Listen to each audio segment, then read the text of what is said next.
When I'm fishing this shadow wrap, I'm gonna make a long cast usually. You know, I wanna keep that bait in the water as long as possible and get it through as many strike zones and in front of as many fish as possible.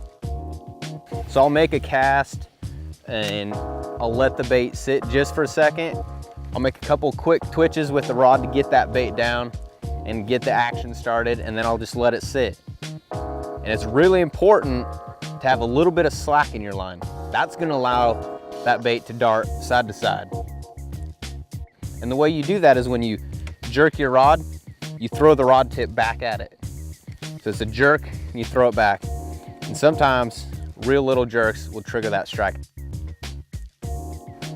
And one of the things I'm always doing with this bait is I'm varying my retrieve. And I want to find the cadence that works, but I'm never not throwing a pause into this bait when I'm working it. That's a real big trigger on this bait. So general rule of thumb, the colder the water, the shorter my twitches. Real gentle little twitches, but always throwing that pause in. The warmer the water, the more erratic my twitches, but always that pause. And that pause, 9 times out of 10, is when that fish is gonna bite the bait. Real important.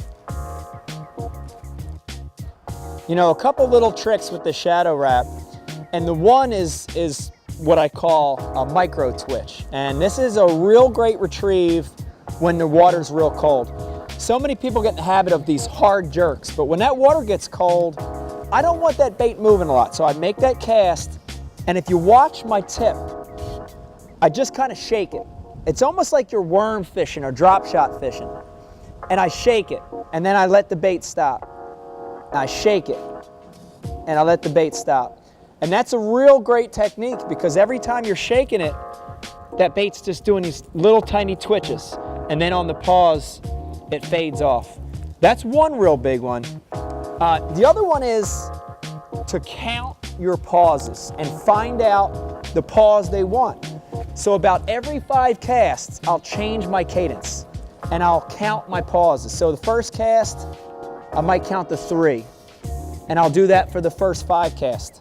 If that doesn't work, my next 5 casts, on the pause, I'm going to count to 5. I'll count to 7, I'll count to 10, until I get that first bite. And once you get that first bite, then you can duplicate it. So be very conscious of the amount of time between your pauses.